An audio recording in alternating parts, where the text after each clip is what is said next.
Bugünkü günü istifadə etdiyimiz dərmanlar, dərman sənayesində son 100-150 ildə istehsalata sunulmuş və bu şəkildə inkişaf edərək bugünkü gündə apteklərdə əlimizə qədər gəlmişdir. Ən sadə istifadə etdiyimiz dərmanlardan ən mürəkkəb antibiotiklərə qədər, zesparlara, zesvalinlərə qədər nə qədər maddi ağırlığı olan dərmanların apteklərdə satıldığı məlumdur. Bu firma dərmanlarından istifadə mexanizmləri bizim bədənimizdəki müəyyən dəngələri saxlamaq üçün təşkil edilmişdir.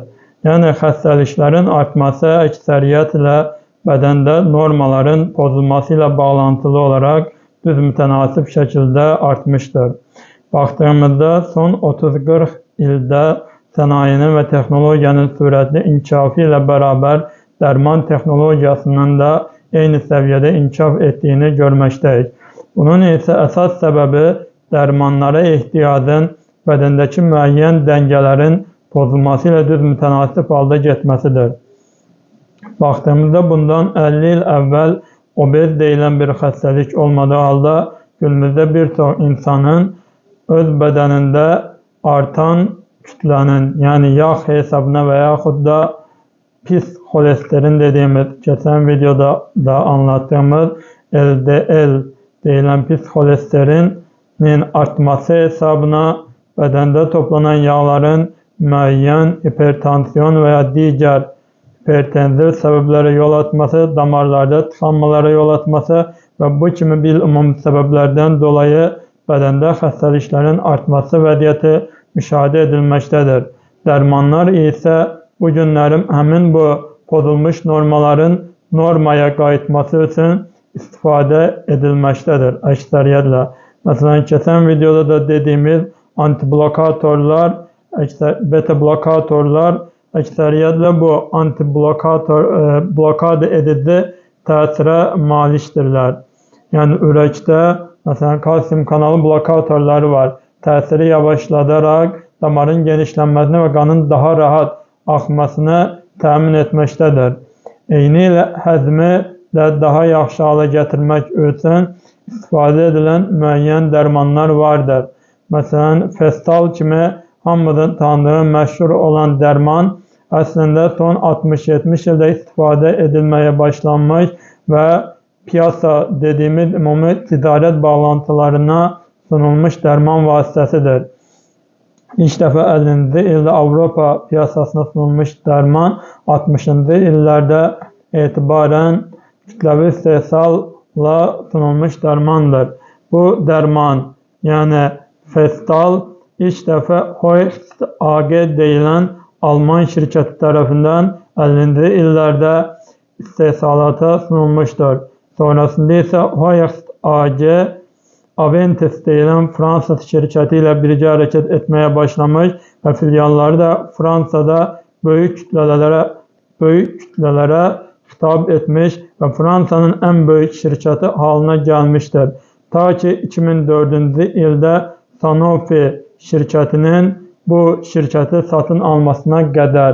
Bunun isə arxasında yatan ən böyük səbəb Sanofinin Fransa hökuməti tərəfindən dəstəklənməsi və Sanofinin Elf deyilən neft şirkəti tərəfindən dəstəklənməsi və mali yardımının və mali altyapısının Aventis şirkətindən daha böyük olması nəticəsində Sanofi 54,8 milyar dollar, yəni o zamanın valyuta sisteminə uyğun olaraq Sanofinə satıldı və 2011-ci ilə qədər bu şirkət Sanofi Aventis olaraq adlansa da əsas etibarilə artıq Aventisin bir hökmü qalmamış və Sanofi idarəsi altına girmişdir. Zaten 2011-ci ildən sonra da bu Aventis adı istifadə edilməmiş və piyasada ancaq Sanofi adı bilinmişdir.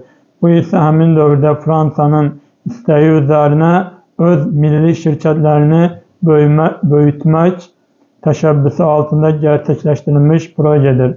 Yəni bugün sadəcə olaraq Festal deyə istifadə etdiyimiz həzmdə istifadə olunan və həzmin yaxşılaşdırılması üçün pankreas orqanımızın ferment istehsalının yaxşılaşması üçün istifadə edilən dərman əslində son 20-30 ildə maliyyələşdirilməsi tərtib edilmiş və bu günlərin bütün apteklərdə də ümumi olaraq istifadəyə sunulmuş dərman vasitəsidir.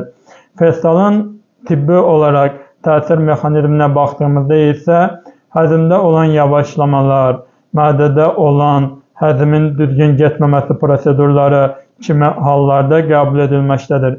Eynilə pankreasın ferment sistemində, yəni pankreatin dediyimiz tərkibli olduğundan pankreasın ferment sistemini də fəallaşdırmaqdadır. Bunun da əlbəttə müəyyən yan təsirləri də olacaqdır ki, bu yan təsirləri olduğunda bunu da öz həkimimizlə danışmamız və müzakirə etməyimiz lazımdır. Məsələn, dəmir tərkibli dərmanlar, anemiya zamanı qəbul edilən dərmanlar vardır ki, pankreatin dərmanının qəbulu dəmir emilimini azalda bilir. Onun üçün bu durumlarda həkimlə danışılması məsləhətdir. Və yaxud da tip 2 diabeti müalicəsində istifadə edilən dərmanların sorulması da yenə folik asid kimi dərmanlar məsələn sorulması da yenə pankreatinin istifadəsi ilə bərabər yavaşlaya bilməkdədir. Bu məsələlər də yenə həkimlə danışılıb, analiz edilib, nəzərə alınmalıdır. Eynilə festalın müəyyən başqa yan təsirləri də vardır ki, bunların nümunə olaraq allergik reaksiyonlar göstərə bilər. Buna anafilaktik şok da deyirik ki, bədəndə müəyyən allergik reaksiyaların təzahürü, yəni ortaya çıxması olaraq bilinən hallardır. Bədəndə müəyyən nahiyələrdə qaşıntıların olması, saç tökülməsinin olması, xüsusən göz qapaqlarında ödemlərin toplanması, nəfəs borunda ödemlərin, şişkinliklərin toplanması, angioödem deyilən halların müşahidə edildiyi vəziyyətlərdə də yenə həkimlə bu vəziyyət danışılmalıdır. Günlük doza olaraq əksəriyyətlə gündə 2 dəfə qəbul edilir. Hər qəbulda 2-3 enterik kapsula əhatə edilmiş dərman yeməkdən əvvəl və yaxud da yemək əsnasında su ilə çeynənmədən udulmalı və qəbul mexanizmi də bu şəkildə tərtib olunan dərmandır. Festal və yaxud da mezim kimi həzmin daha yaxşı getməsi üçün istifadə edilən və eyni zamanda uzun müddətli təsirində, istifadəsində müəyyən yan təsirləri olan dərmanların istifadəsində müəyyən normalara diqqət etməkdə fayda vardır. Bununla bərabər dərmanı qəbul edərkən həmin dərmanın son istifadə müddəti tarixinə də baxılması lazımdır. Hər bir dərman maksimum 24 ay rəfdə qala bilər, ondan artıq qala bilməz. Bununla bərabər qısa qeyd olaraq 3 yaşdan aşağı uşaqların istifadəsi qadağandır və dərmanın saxlanma şəraiti də 25 dərəcədən aşağı temperatur olması şərtdir otaq şəraiti olaraq.